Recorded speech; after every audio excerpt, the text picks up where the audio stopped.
This is iRacing.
The circuit that can, always has, and always will bring great racing action to those who love it. This is the high-speed thrill ride that sits on the gates to Victoria. And as you look about at this place, this is the one on the coast that everyone loves to see great racing at. While this will be the circuit that will depart from racing in MotoGP circles, it's unquestionable amazing racing remains an icon around this place. Welcome to Phillip Island and welcome here to racing action at round 11 of your classic Lotus Grand Prix series. My name's Jake Sperry. Along with me for today's action is the ever-dependable Craig King. As Daniel Costello sits in the director's chair, he'll be using cameras provided by Dougie Beard as part of a Genesis Extreme production. And what a circuit for these Lotus 79s to try and figure out where they need to be and how aggressive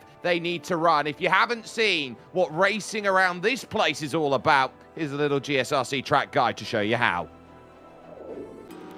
Welcome to Phillip Island. As the name implies, this track is located on a splotch of land off the south coast of Australia near Melbourne. While there's been plenty of racing here for close to a century, the track's current incarnation has only been around since the late 80s. And this version is a doozy. With only 12 turns spread across the roughly 4.5 kilometers, it's a decently fast circuit.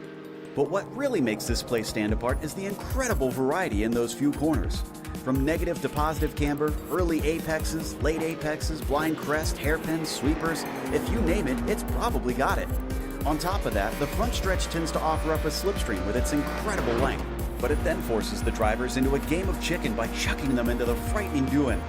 Corners like Lukey Heights stretches a car's grip to the limit and then shocks you with a sudden downhill braking into MG. Retaining something of an old-school twist, unlike most modern courses, Phillip Island has earthen embankments running along many parts of the track. While it's meant to keep the cars safely retained within the circuit's confines, anyone unfortunate enough to manage to jump them will be faced with a ton of damage for their troubles. A variety of types of racing take place at the track, including motorcycles, lower-level open-wheelers, and touring cars. Possibly the most well-known among those is the Australian Supercars Championship. With the Aussie reputation of having dangerous, difficult, and challenging circuits, Phillip Island certainly holds up to the standard. The beautiful views of the beach and the ocean may lure some of the fans in, but there's no doubt that the incredible racing at this unique track keeps them around. Australia sometimes is known as a surfer's paradise. This is overtaking paradise for high-speed vehicles. The run into Turn 1 and the southern loop of 2 is the prime place to get it done, as well as Turn 4 at Jungle Jack Miller's corner. Yeah, and it's a track that's really got just a couple heavy braking points at Turn 4 we just mentioned about, and then that run. It's a little bit windy, but it's up the hill to Lukey Heights at Turn 9, braking for Turn 10. A lot of chances to make some overtakes there today for the drivers before you get flat back on to draw as high speed as you can through 11 and 12. The interesting factor today, we don't like to talk about weather too much, but we're on the coast side here. 22 kilometers an hour south. That's going to be a headwind on the start-finish straight. A tailwind going up to Lukey Heights, but everywhere you look, the wind is going to be battering you left, right, and center as you go around some of these long sweeping corners. It's a very fast circuit, and so you're going to be highly strung on low downforce, so you're going to be very vulnerable to the wind speed out here in Cowes, Victoria. Now, let's take a little look at your championship standings, because it's pretty much written into stone for Andy T. 82 points clear of Topi Courtaniemi, with Jack David Spickett currently in third at 222 adrift. Aldrius Valenterius is currently in fourth, with Togo Hosada fifth, and Jacob Reed there in sixth position. Following the top 10 is Gabri Martinez, Jerno Freetscher, Ross Banfield, and Aaron Blair. As we'll look at the F2 standings, Craig, that is a who's who top 10. Yeah, Luke Tenusen has the championship lead and still hasn't done his full quota of 8 races to make sure he doesn't have a drop week, so he's got a chance to extend over Antonio Alvarez. And to be fair, with his lowest drop round being 2 points, this looks like a good result today would be the championship for him. But Craig Sandin could still just cause a little bit of spoiler on those top 2 spots to see what he could do. Brandon White just close there as well. More drivers down the bottom as well. Reddy Villeneuve as well. Michael Taylor still with a few races left to take some points. Jesse Brandon, Ben Summers, Barry West, and Keith Herner. Won't be seeing those drivers today in this top split, but they're still battling for pride for a top 5 in the F2.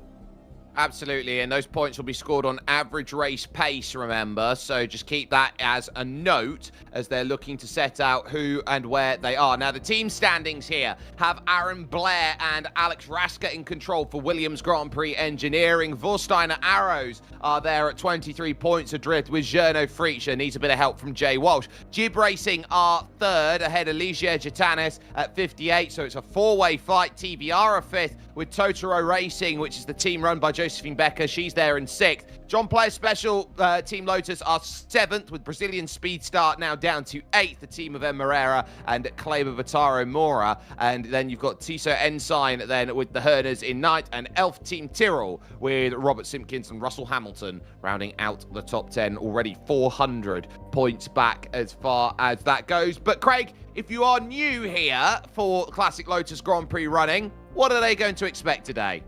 Well, they're going to expect round 11 of 12, just 2 races to go, and it's going to be 28 laps today. It's about an 80-second lap, so you get an idea of how long we'll be driving today. Open setup, so you can use the iRacing setups, you can use the setup you made yourself, or use some of the sets some of the community provide for the drivers. But if you crash, your day is done. There is no spare car. There's no T-car, as they used to say back in the day. And also a drive-through at 17 incident points. Might be seeing drivers flirt with that today if they're a bit too aggressive. Disqualification will be at 25 incident points.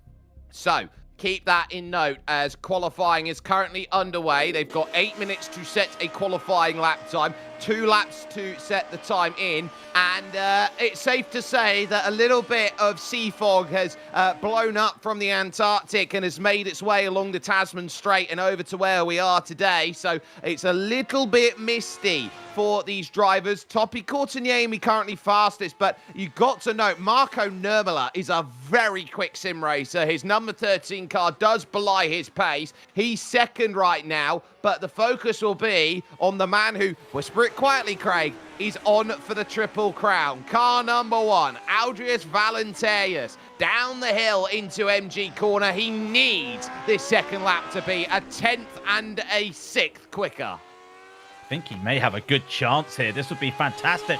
He doesn't care about the stats. He doesn't care about the history. But if he was to win today, he'd be the second driver to claim the Triple Crown. That's all 3 vintage races on a weekend. He'll come across the line. It is not faster. It is a 10th slower. So he's going to have to do this the hard way, and he's used to doing it the hard way.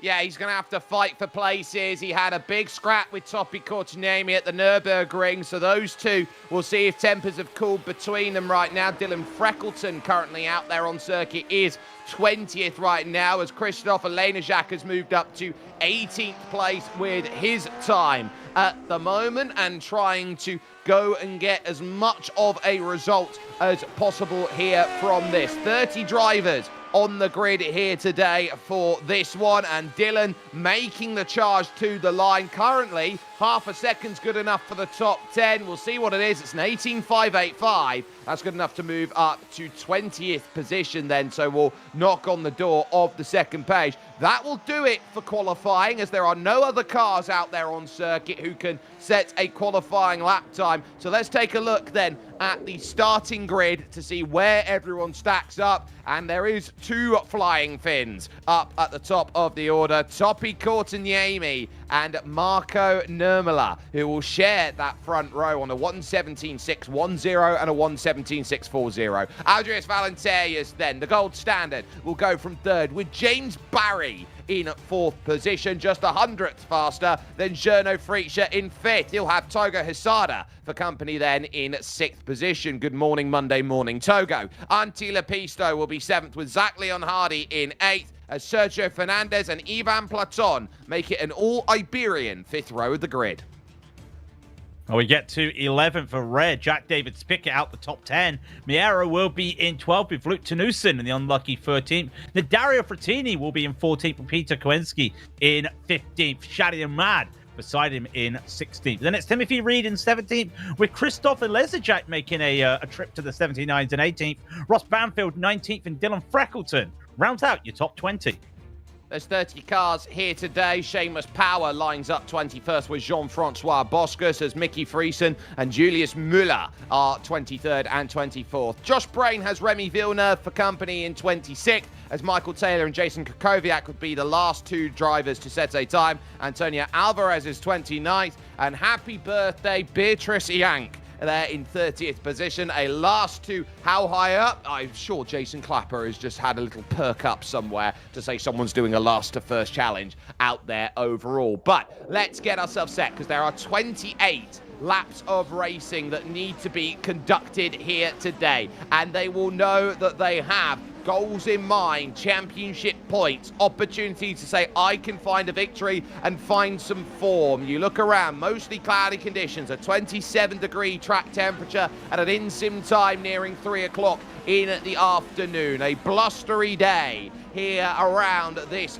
Phillip Island circuit, and a circuit that has seen some of the greats do some of the most amazing things. Who is going to stand up on ceremony and say they are going to be the ones to watch here in this one? Marco Nurmela has a lot of pace. Topi Courtaniemi has proven that he is second best at the moment this season. Engine notes, though, are going to rise as they waited for Andreas Valenterius to get ready. Lights on, lights out. Let's get underway then for racing action. What a start from the 4th row of the grid by Antti Lepisto. There's a big wreck off in the back, and it's going to get the entire middle of the field. Shadi Ahmad is upside down as they head towards turn number 1. Disastrous start.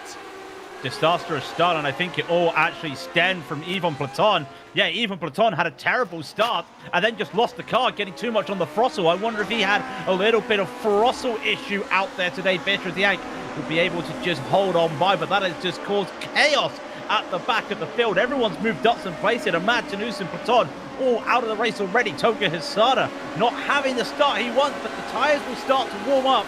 Having to defend around Leon Hardy there. Gets it done, but he's got the outside as he comes through Siberia.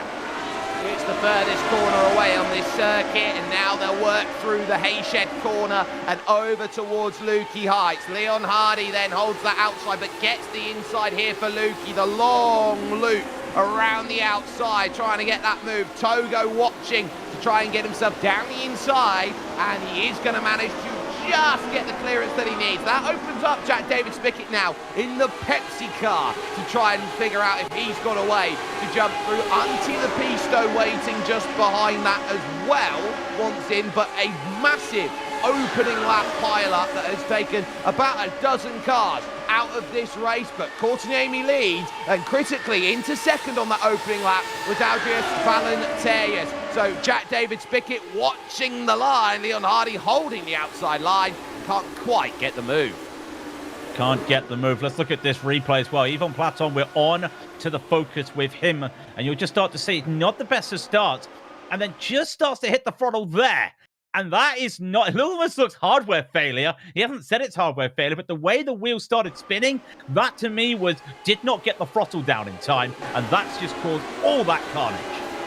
I don't think that's a failure. I think he's just hit a gear change and then the torque through the engine has just completely spun up those rear wheels and there's nothing for it outside of that point. So that's what they've got to keep their focus on, as our eyes are still on the mid-pack here that looks to set it out. 6 cars have not made it out of the opening lap. Ivan Platon, the F2 Championship leader Luke Turnison, Peter Konechny, Shadi Ahmad, Christoph Alenijak and Dylan Freckleton. Both Polish drivers in the field are out on the opening lap.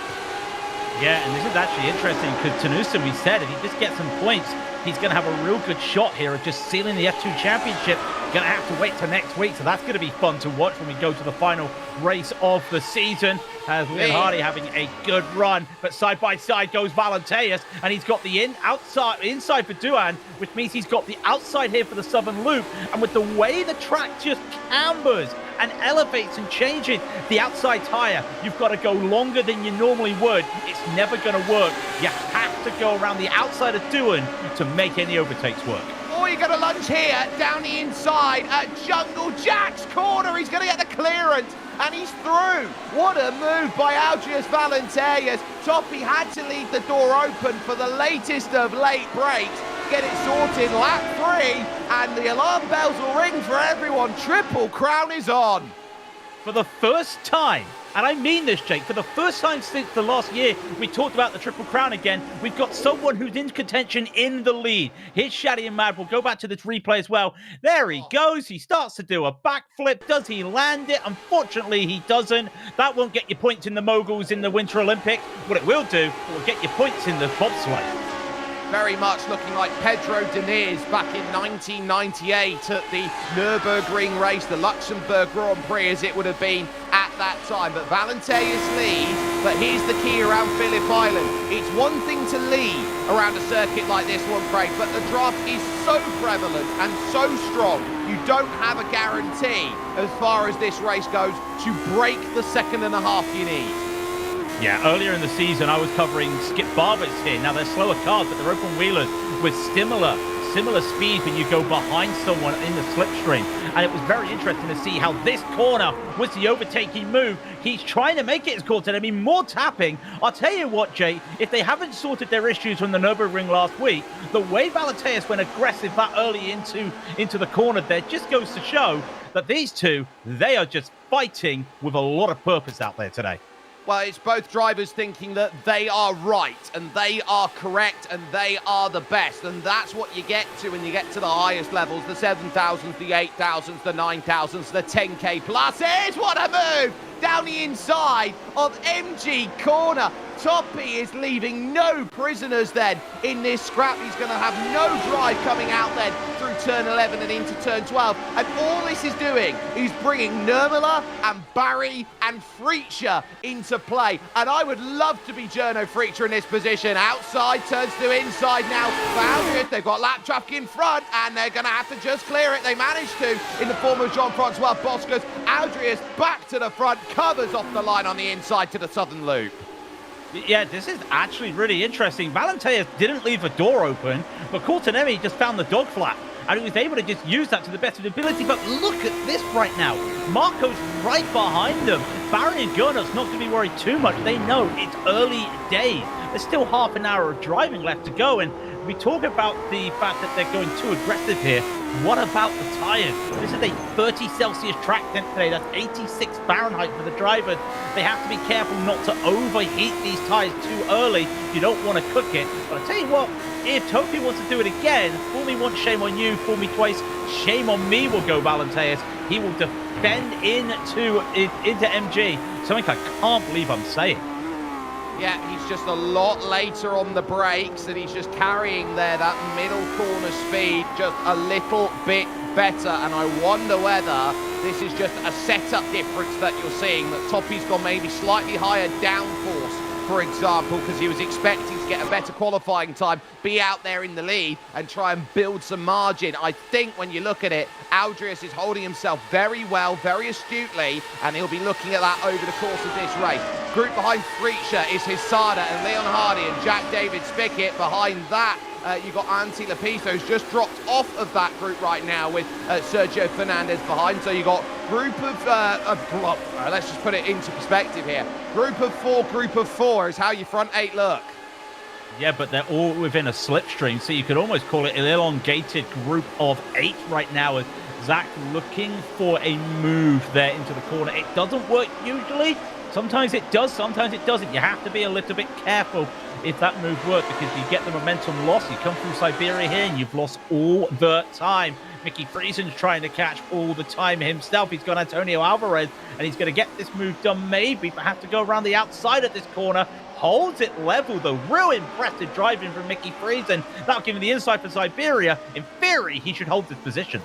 And Antonio Alvarez, this is must-make places that he's sitting on at the moment, because he knows every place he gets at this stage, he will be getting a massive boost for his F2 championship hopes.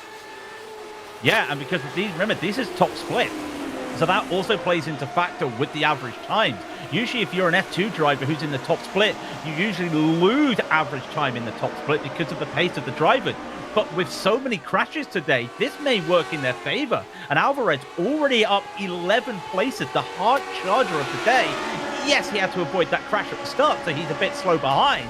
This could be crucial in that battle with Luke Tenusen.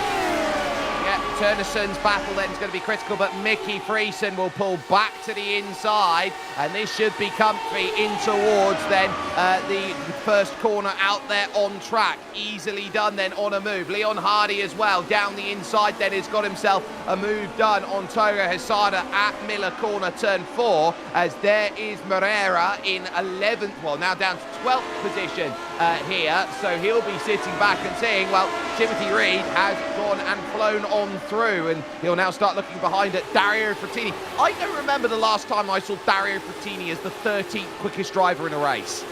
I can't remember the last time I saw Dario Frattini in this race. It's nice to see him back once again. Very interesting to see him with that fantastic, iconic livery he drives. But it's a while we've seen him. Was able to avoid that lap 1 pileup. I thought he got caught by it. I was quite surprised. You just look at the timing tower as well. Jack David Spickett getting past Toga Hisada. Not the best to start for Hisada it is at the moment. There he is. He has the outside though for the first corner at Doohan. Can he hold this around the outside? And usually just with the fact they're carrying the speed and the way there's a little bit of camber on the inside, it does allow, and as I was saying earlier, it allows you. You have to be aggressive around the outside of turn 1 to really defend, and it does work. He gets on by, but Zach Leon Hardy and Gernot Friescher, they're battling. And when was the last time we saw Gernot this high up? It's been a while, and he's really in the battles right now. He's just lost the place, and there's going to be a slide behind him as Toga Hisada just about fends off Jack David Spickett for position. Aldrius is still alert to what Topi Kortiniemi can do in a race like this. I think this one might have to go all down to the wire here in this one. So this one is a hold your seat until at least lap 25 and hope that you still got something. But Togo here just starting to find the wrong way in this race, and this is what happens sometimes, Craig. You find a driver who gets through, you lose your rhythm, and the next one joins along and jumps through as well. That's what we call freight training. Yeah, and the last thing you want on a track like this, because this is a momentum track, because of the fact you don't have many heavy braking corners, it's all medium high-speed corners. You want to keep that momentum going. If you have to sacrifice your line, you sacrifice your pace. You have to get yourself back up, so you start missing some of your braking zones, and that brings in a little bit of fear. So the last thing he wants to do is look behind. He wants to be looking forward, and he knows behind. Thankfully, he knows it's Jack David Spickett. Jack's not going to go for anything dangerous. He's going to wait for the opportunity. It's early doors in the race. However, another mistake, and Togo all of a sudden is having to look at maybe having to defend against Pizzo. Well, that just goes to show how far he's going down. But remember, we say he's going backwards. He's only -1 for the day. It doesn't feel like it, though. It feels like he's about -3. No, he definitely does. So what you would say is you'd have to go to the tub-thumping school of sim racing where you get knocked down, but you've got to get back up again. Yeah, but you're never going to keep Togo Hisada down. It's been a while since we've seen him actually win. In fact, I think this is the first season since he's done full-time 79s not to get a win in the championship. But at the same time, Topi and Andy have been absolute legends this season. Crazy to think that for the last year, we had Togo, Pauli Partonen duking it out. And now, well, Pauli's taking a break. Valenteus has come in, but even Valenteus, the gold standard as you call him, Jake, even he can't get a win right now. And this, again, keep it quiet, this is his best chance for a win all season. Yeah, his best chance for a win all season for the Triple Crown. So he puts added stakes on it. Zach Leon Hardy, fastest lap of the race in 18.7 out there overall. And Topi Courtaniemi here, he is just the shadow of Aldrius Valenteus here today beneath the mist in Australia at this stage. They have jumped away from Marco Nurmela. They've now got a second over to the number 13 Finn at this moment in time, and that's what you've got to do. You've just got to keep the pace up, because you can think about, oh, I don't like you and I don't like you, and think about what it means, but if you're smart about it, you don't want, I don't like either of you and everyone else is getting involved in our beef. No, the last thing you want to do is have that scrap that basically, it's almost like that famous scene in The Simpsons where you've got the two monkeys having a fight on at the boat and everyone's watching. You don't want the people watching, you just want to do it on your own. And unfortunately, that may happen if they just go a little bit too aggressive. So thankfully, they're starting to pull ahead. In fact, Valenteus had a 1.3 second lead over Nurmela, but these guys are about 4 seconds behind right now, with Togo still trying to battle on here and just losing out to Gernot. And not the best of days for Togo. I don't think this is the sort of track that suits him. He likes a little bit of the medium speed, a little bit of the slower corners. This is a bit too high speed. I'm not saying he's not good at this track, but it's not a track that statistically, when you look at the series he's raced here, he's done very well. So he's really having to work for it today. And to be behind Gernot Friescher is probably not where he wants to be, but he knows that he's really in for a challenge. Dare I say it here, Craig? I think Togo Hisada suits a more technical track. Oh, 100%. Look at the racetrack that he's won. Look at his favorite track, it's Suzuka. It's his home track. And if you look at the fact that he's driven thousands, millions even, laps around Suzuka, that's the sort of track that suits me. You can see those technical sections at Suzuka work for him. Throw that into other situations, and that is Togo Hisada, what he enjoyed. We don't know what Zach Leon Hardy or James Barry's like, but at this moment, Zach's up 3 for the day. Pretty sure he might enjoy Phillip Island. I know what James Barry's like. I think James is an incredible talent out there when he sets his mind to a car. I know him from the European Championship of the Radicals out there, the SR10s on iRacing. He can go toe-to-toe with some of the best sim racers on the planet, and he's gone up against people like Aidan Young, for example, at WSR Esports and said, I'll try and take you on a 1v1. But Jack David Spickett now, sitting in this train of 3, needing a good launch along this main straight. It might be Gernot Friescher who is the one under pressure at the moment. It still is Gernot Friescher, the one under pressure. Is there a launch? That inside his contact. Gernot Friescher's going to go spearing off the road, and he's going to find the barriers at turn 2. And that's the issue you've got, with no offense to Togo, and he said it earlier in a warm-up race earlier today, the Japanese internet connection. Remember, this is American servers, or European servers, and he's a Japanese driver. That's a lot of latency, and I think they still would have hit there, but Togo on his screen would have seen an open line there. It was not on purpose to hit, but that's just so unfortunate. And we don't talk about it a lot here, Jake, and you know yourself, watching Australians drive sometimes as they go side by side. It's tough to battle side by side. Togo tries to do it every time he can, and sometimes that internet just says no. Yeah, and that's difficult, and he was immediately on the radio there, and I've never heard it from Togo, but I heard an expletive out of his mouth, out of what was said for him, because he was very much, I did not want that to happen, especially not to the greatest Lotus 79 driver of all time in the form of Gernot Friescher. But for Togo Hisada, he's still got Jack David Spickett to worry about. Now he's lost his toe. Now Jack's going to get himself a move, and it's not Jungle Jack Miller, it's Jungle Jack Spickett down to the inside, trying to get it done at turn 1. Leaves a tiny amount of room. Now into turn 2, he's going to have to go the long way around, and he's going to pick the exit up. He's got to be careful because they've allowed Antti Lepisto back into the party. Yeah, this is what I was talking about earlier. They don't want to get the Pisto into this battle, and Togo has to go on the defense. I don't see any damage on Hisadan's car. However, the car doesn't feel as quick now, and I think that is the fact that he no longer has a toe in front. So this is also just another thing we've not talked about here, Jake. Rain was possible, 22% chance of rain. Some drivers would have had to just, well, I wouldn't say gamble on a setup. They knew it was dry right away. But some drivers would have had to make sure their setup was good enough for both sorts of conditions here. And I wonder if Togo just doesn't have the right setup, because this looks a little bit too much wing on the car. Again, we talk about no draft anymore, but he does feel like he's having a little bit of trouble in the straights. Yeah, and so if he's unable to hold that same way to punch through the air, I think you are going to be sitting down and trying to read, okay, what's this day going to be? Now, Dylan Freckleton is back out. He's 3 laps down at the moment, so just something to keep in note as Marco Nurmela sets the fast lap of the race. Here comes Jack David Spickett, though. He'll try this again to the inside. Now, he's tried this once, but Togo very much likes putting his foot in and getting on the brakes later, and I think because he's got more downforce, he's got more confidence to go later into the corner, and that's what's holding him up compared to, say, everyone else here. He can brake later because he knows he can scrub less speed with the downforce he's got. JDS to the inside, almost tyres in the grass, and he's overcooked it, and they're both going to go off, and look at Antti Lepisto grinning like a Cheshire Cat as he gets 2 spots. Togo was predicting that Jack actually did overcook it there on the tires and tried to take a little bit of a line and try to go a little bit further than he wanted to, and he went off on his own accord, but he managed to go off to keep himself alive, clean those tires up a little bit, and maybe be able to get somewhere. This battle's interesting right now because Topi had the fastest lap and was then beaten by 3 thousandths by Marco Nurmela.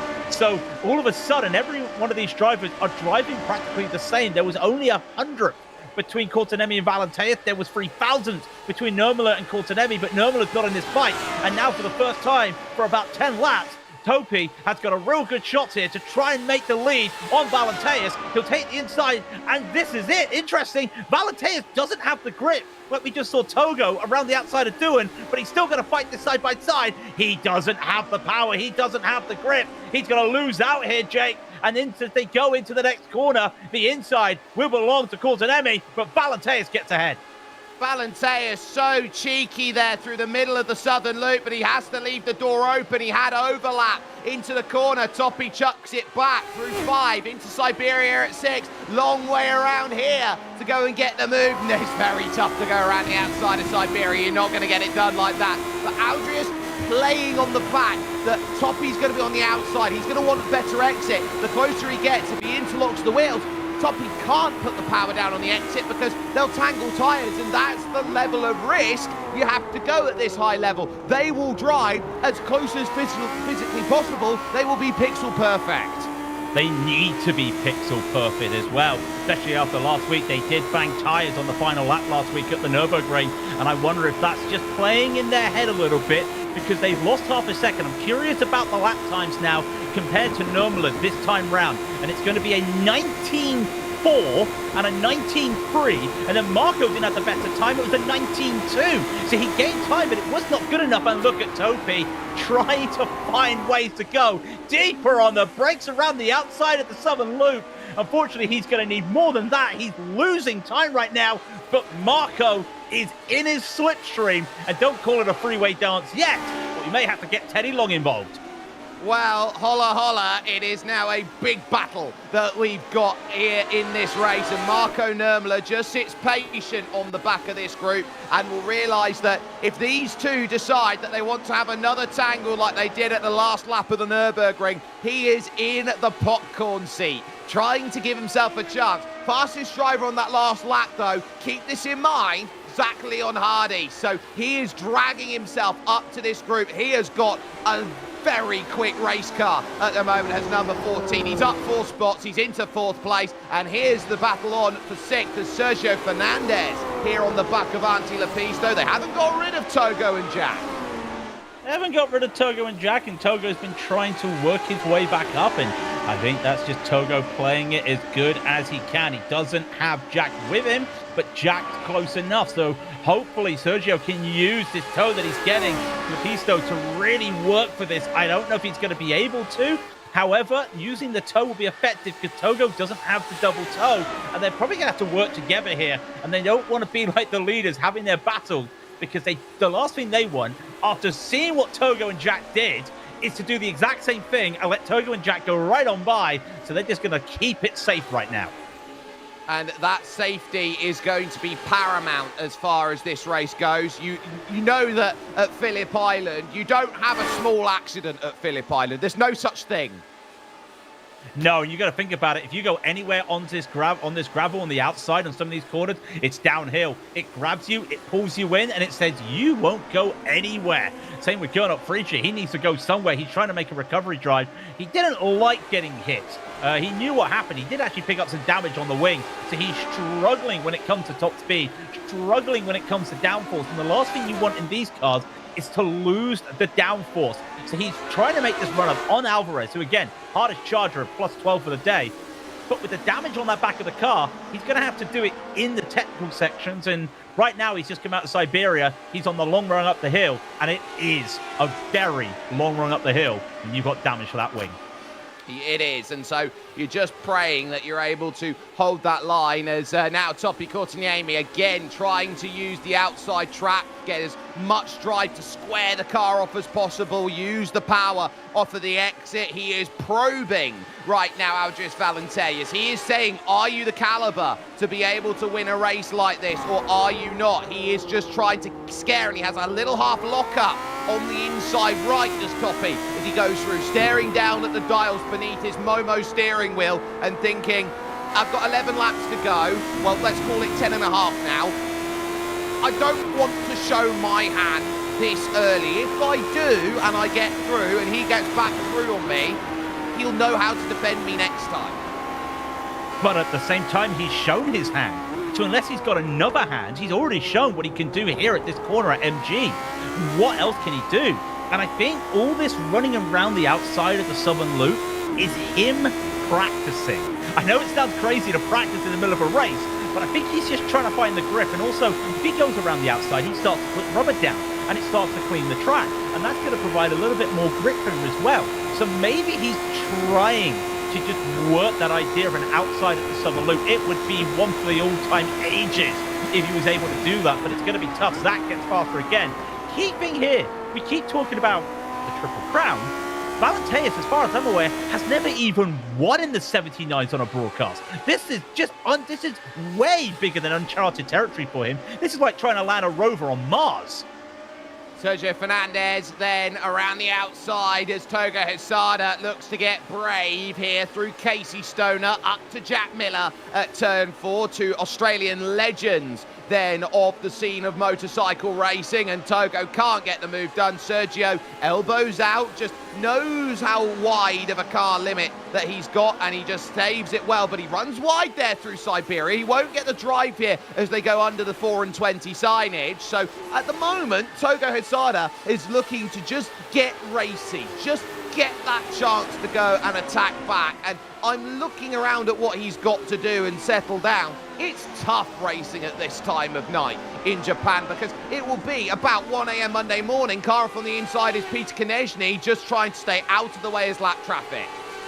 1 a.m., you got to think about it. Japan, most of Japan's 9 hours ahead of GMT. It's almost 2 a.m. right now for him as well. That's going to be really tough for him and really tough for the drivers to go. Now, what can Marco do? What can Zach do? He's going to try to see if he can do this around the outside, but he can't do it. They are catching, but a slide from Marco! This is big in the champion, in the race here, because now Topi and Valenteas, they can go aggressive.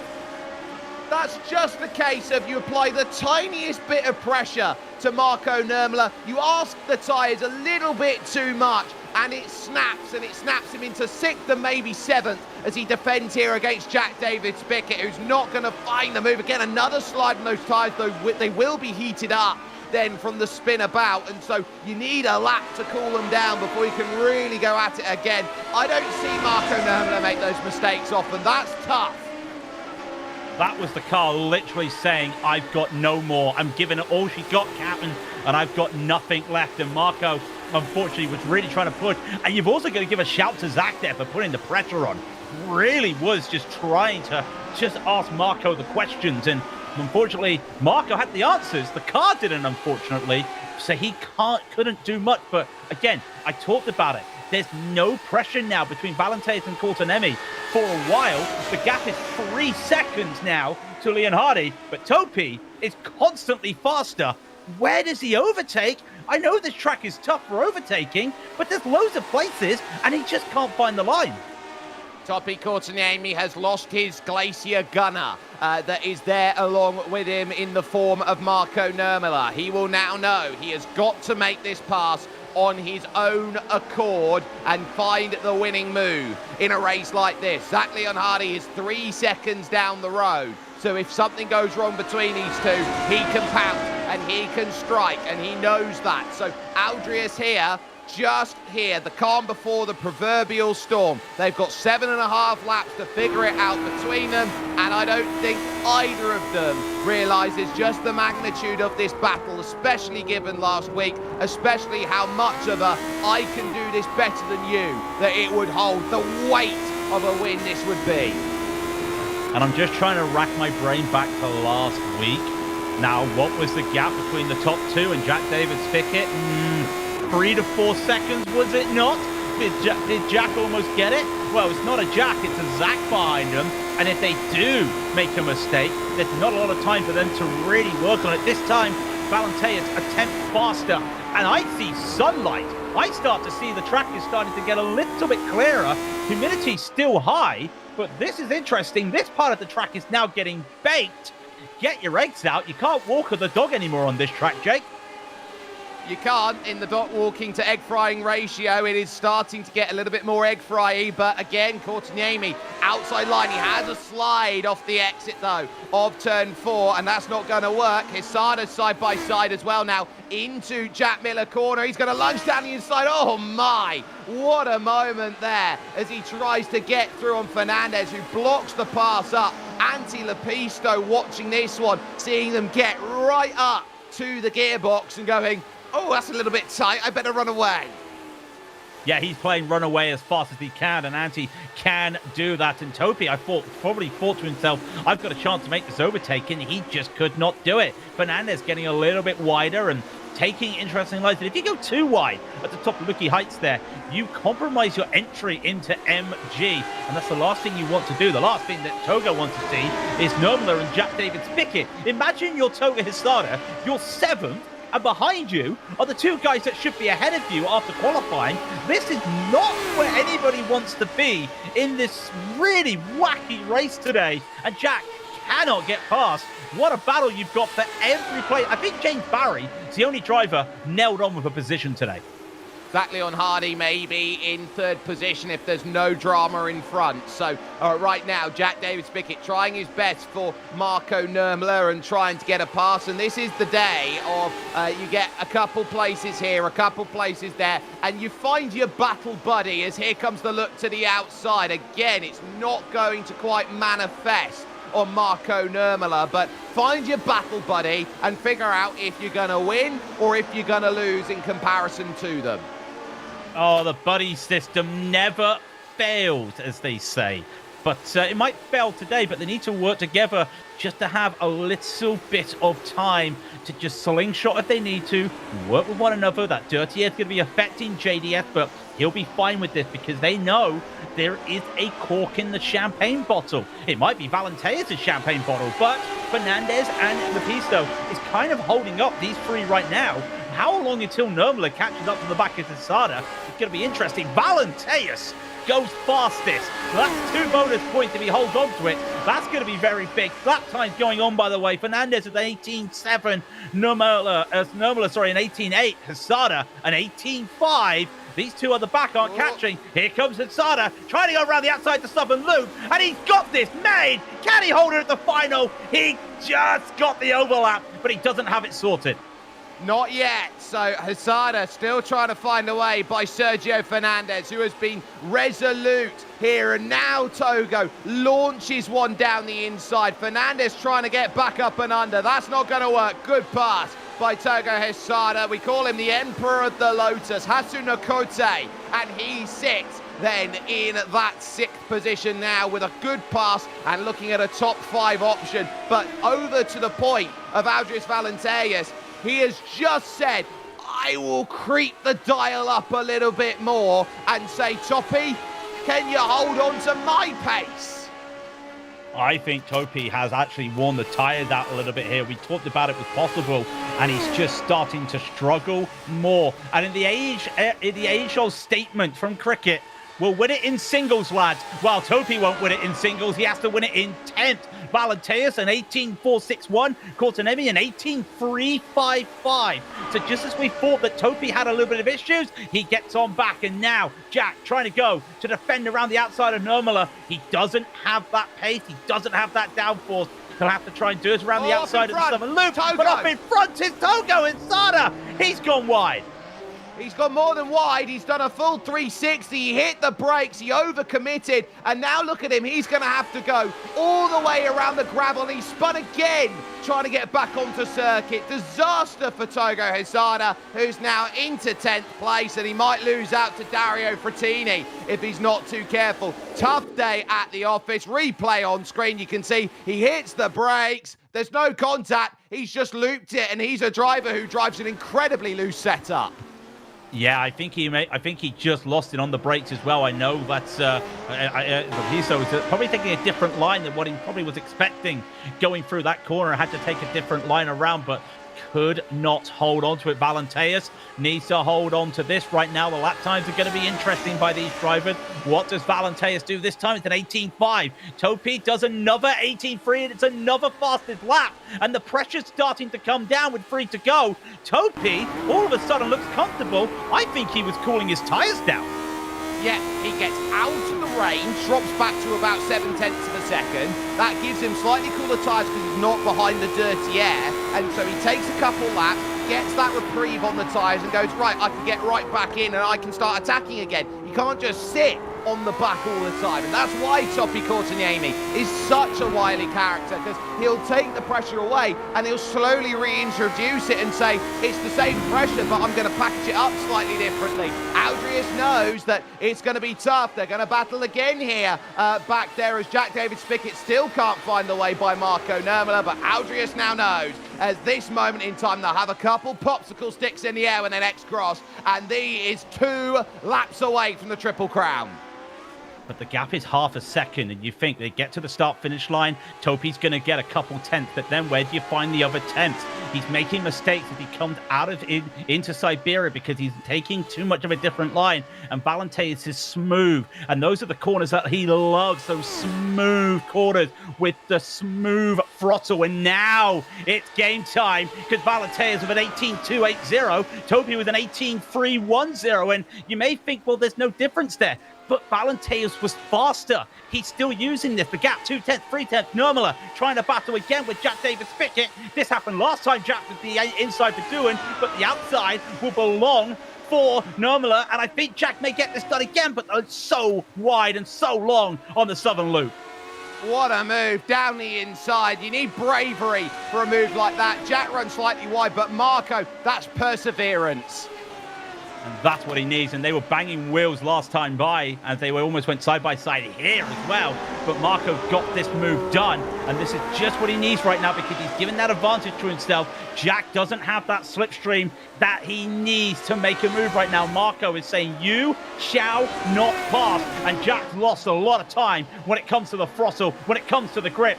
4 tenths here as they come around to the final line. Jake, there are 80 seconds left to greatness for Valenteus, and the gap is half a tenth. Well, he's looking at half a second here, and he's looking at, have I covered off the big chance necessary? And Topi Cortiniemi is not close enough. 18.3s and 18.4s as they start the final lap here on the Global Sim Racing channel at Phillip Island. Topi Cortiniemi's job is simple: deny the Triple Crown out of Andreas Valenteus. Again, he gets close in the middle of the apex, but you need the exit if you want the move at turn 4. And you're now thinking, well, there's only one place after turn 4 that you know Toppy can make a move. That's down at MG at turn 10. There is traffic in front in the form of Julius Müller that they've got to navigate, but Jack Miller corner is safe for Andreas Valenteus. Now they'll move through Siberia. Every apex now is going to have to be nailed on. Every corner is going to be with pressure building and building through the hay shed for the final time. The gap's half a second, and he's just staved off the challenge of Toppy Courtaniemi over the top of Lukey Heights. The car looks on rails down the hill. They're not close enough. Toppy's not close enough. Toppy's not close enough. Here they go. Muller pulls out the way. One corner remains left in this race. Move over, Jamie Fluke. You've got company, son. As now to the line, Andreas Valenteus will drive 49 and IMSA Vintage and 79. A triple crown once again. There is one man that did it, and there's now two men that did it. And Valenteus not only has the triple crown, but the whole series, Jake, needs to be scared. He has found how to win in a Lotus 479. Lepisto just holds off Fernandez at the end. Normala and Jack David Pickett, nothing happens between those two. This, if you have been watching, is history. It's taken 5 years, Jake. And Jamie Fluke said this was the hardest race to win. And Valenteus has just blitzed it.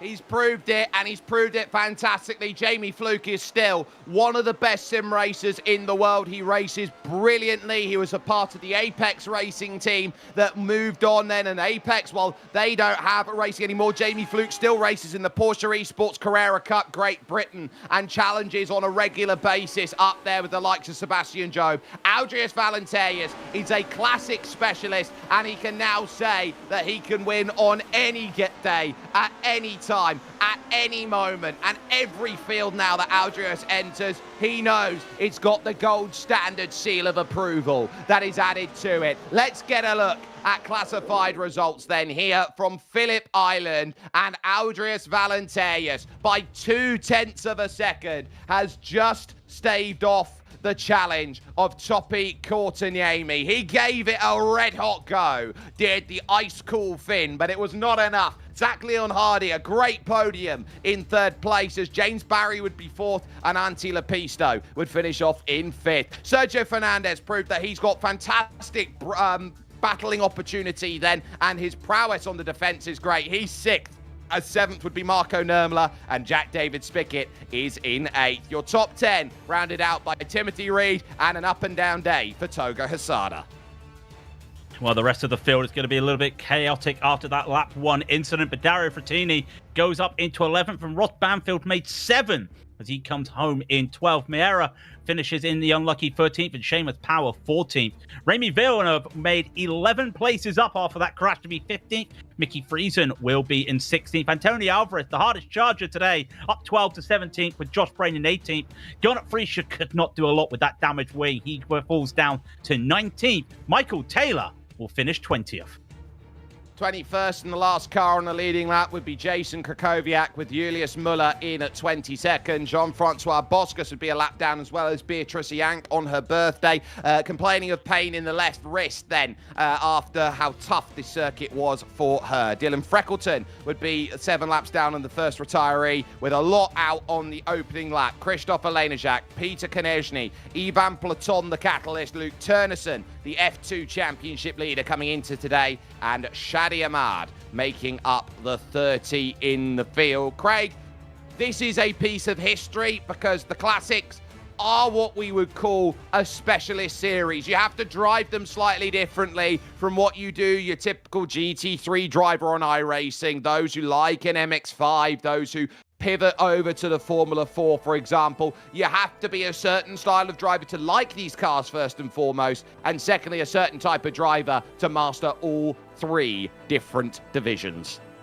And especially because it's so tough. The 49s, they are just such a beast. You don't have the downforce. You've got the power. And then you've got the power and all this downforce in the 79s. And then the IMSA Vintage, whichever car you pick, is a mixture of one of those. And interesting as well, I believe Jamie Fluke won in a GTP when he did it. He did it at Monza for the 79s, he did it at Mount Panorama for the 49s, and he did it at Legacy Silverstone in the GTP. So it's the first time the Triple Crown's been won with the GTO. It's still a win. And just the idea that for a year, we have been talking about this new era of the 79s have come. And the new drivers that have come in, and you see these strength of fields, and you see the drivers that have come back, and it's Valenteus, the man who a year ago we probably thought if he did come to the 79s, he could do it. He doesn't care that he's just won the Triple Crown, Jake. He doesn't care about the stats. He doesn't care about the history. But the name on that spreadsheet will always rule. Valenteus, number 2 on the Triple Crown. Yeah, basically a W, a absolutely huge W here today that nobody can take away from him, and what a fantastic result it is. We do have the driver who finished second position overall, Topi Courtaniemi, who's here with us right now. And Topi, it's safe to say you gave it a go, but ultimately today, the matter of fact is simple. You had the chances to make it all pay, but once Aldris got the lead back again, he wasn't going to let go of it. Yeah, and I was running I had 2 more wins than Aldris, so it made my life pretty difficult if I wanted to pass him. We had some good racing. I think we maybe had some 0x contacts, but yeah, I was looking for his mistake, maybe with lappers, to have something to make a move on that could stick. But yeah, good race, and congrats to Aldris for Triple Crown, I think. Maybe. Yeah, we have confirmed it that Aldris has received the Triple Crown honours for 3 wins in the same weekend. But Topi, for you, this was actually a chance for you to build the numbers. You had your teammate Marco Nurmela with you in the early stages of the race. Did that fill you with a bit of confidence that you had someone like your teammate there who could help out if necessary to fight for the victory in the early goings? Yeah, I was hoping he could keep the Aldris behind. He's a good driver. He could defend. He could defend like a madman, but Aldris seemed to have a good start, and unlucky that Marco had a mistake and dropped down from you. Well, but before the world seems to fall on top of you at the moment, by the sounds of things, there is 1 round left in the championship. You're pretty much nailed on for second position overall. It will be the Autodromo Hermanos Rodriguez where the championship comes to its conclusion. So how are you feeling about that final round, a circuit that is very, very quick? You've got to be very aggressive around there, and critically, the walls are going to be very, very close. Yeah, last time I made some mistakes with the setup, gears particularly. This time I'm not going to make the same mistake and have some ideas to make the car faster. It's a good track. It'll be fun. It's a good track, it's good fun, and it's great racing today from Topi Courtaniemi, who finished second position out there overall, as the curtain is about to come down on racing procedures here today from Phillip Island. Our next round, the final round of the championship, as it will be Championship Sunday, as we alluded to, is over at the Autodromo Hermanos Rodriguez, but the historic layout. So no Forosol, but there is a long 180-degree Peraltada corner to go and navigate at the end of racing. You can catch that with us at 4:30 UTC or 11:30 Eastern. So jump on in, check that out with us on the Global Sim Racing channel as part of a Genesis Extreme production. We got more great racing though all throughout the week that will be coming up, because the Skip Barber Race Series will be heading over to Navarra on Thursday for their final round of the championship. It's a brand new era in the iRacing Grand Prix Tour. I'm so excited to say we'll be back at Phillip Island for the season opener. Will Eduardo Radice retain his championship this year? Will Jacob Reed go for a 3rd title? Or will someone like James Byrne start to come out of the woodwork and say, I'm title material this season? You've got Grand Prix Legends. That will have its title showdown over at Monza. And then the Sim Racing Republic will have the full Sports Car Championship on display over then from the Circuit de Spa-Francorchamps. That's going to be on Saturday at 2:25 UTC. You don't want to miss it. From the entire team that's brought this show to you, from my lovable West Country friend of mine, Craig King, who's been alongside with me for today, from Daniel Costello, who is in the director's chair, and of course to Dougie Beard, who has been providing the cameras for us, my name is Jake Sperry. Sit down, strap in, and understand what classics racing is all about, because you don't have the luxury of traction control. You don't have the luxury of tech that's going to keep you on the circuit. It's just the talent of your right foot,